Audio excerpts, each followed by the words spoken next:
Assalamualaikum warahmatullahi wabarakatuh. Hello, my name is Salsabila, and today I would like to share something interesting with the title Wild and Isolated Children and the Progress of Each Person. It seems that people have always wondered about whether language is something that is as natural to humans as walking and smiling. But over the past few centuries, there have been a number of reported cases of children raised by wolves, dogs, pigs, sheep, and other animals. Out there, many isolated children are found. Now, the question is, how is their language development? There are several cases that show how wild and isolated children learn about language. The first is Victor, the wild boy of everyone. Victor, captured by hunters in the woods near the village of Saint-Semyon in the Aveyron district of France. The boy appeared to be 11 or 12 years old, was naked except for what was left or attached to shirt. And he met guttural animal-like noises. Eater, an eager educator, he had an ambitious program with goals that included social as well as language training. Eater and his education began with intense work that involved a variety of games and activities that Eater designed to socialize Victor and make him aware of the world around him. Victor came to be able to distinguish speech sounds from other sounds in the environment, and he was even able to differentiate the sounds of normal speech from the poorly pronounced speech sound made by the deaf children in the Institute for the Deaf where he now resided. Eater devoted 5 years to Victor. Near the end of the period, he tried once again to teach the boy to speak. This attempt failed too. Soon afterwards, Eater decided to end his work with Victor, and he arranged for Victor to live in a house with Madame Guerin. Victor lived there for around 18 years, continuing to be mute until his death in 1828 at the age of about 38. The second is Jenny, raised in isolation.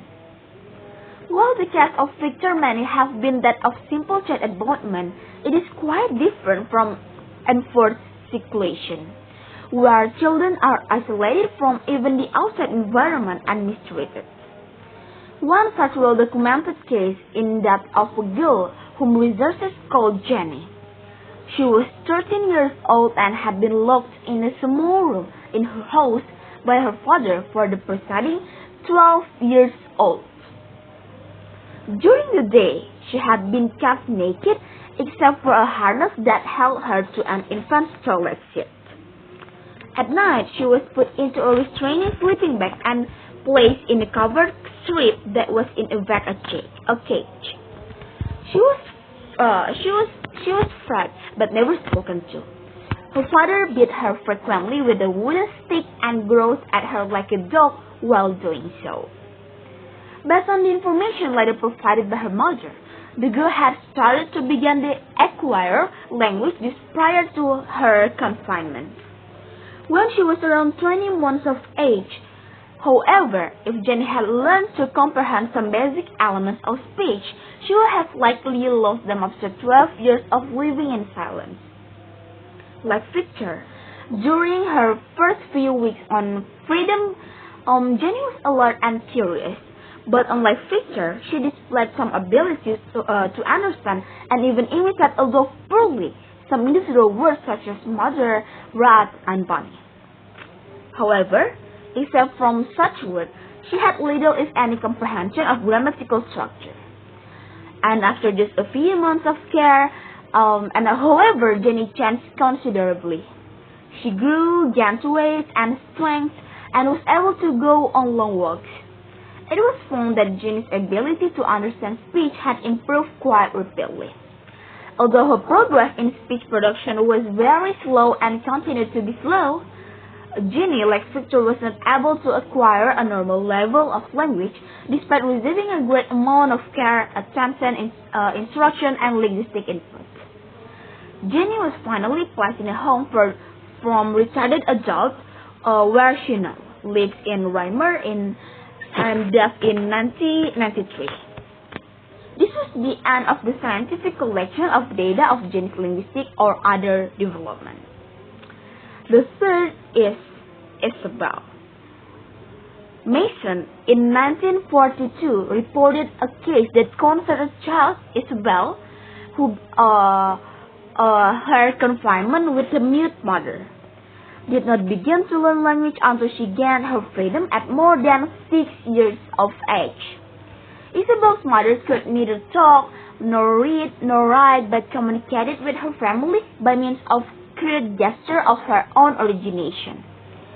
Isabel's first attempt at vocalization came just 1 week after Mason's first visit with her. Attentively, while a story is read to her, she retold the story in her own limited vocabulary, bringing out the main points. After a year and a half, the report of a student teacher working with Isabel noted that the child's question and now included complex structure such as, why does the past come out if one upsets the jar? And why did Miss Mason say what you told her? I cleaned my classroom. And thus, after only 20 months, Isabel has progressed from her first spoken word to full-length sentence and intelligent questioning. So, based on the story, there are some differences in language development of each child with different situations.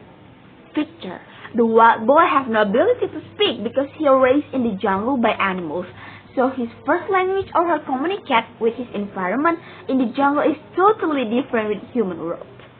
I think that's why although the teacher gave him so much treatment, but the natural ability can't take it. The second is Jenny. The isolated children with the understanding of speech had improved quite rapidly because of a lot of practice and right treatment and care to her. And the last is Isabel. With the fastest improvement in only 20 months, Isabel has progressed from her first spoken word to the full-length sentences. So, I can conclude that the development of speech in wild and isolated children depends on their first language and their natural environment. And the mental health and psychological also give impact to each person. So, I think that's all. Thank you.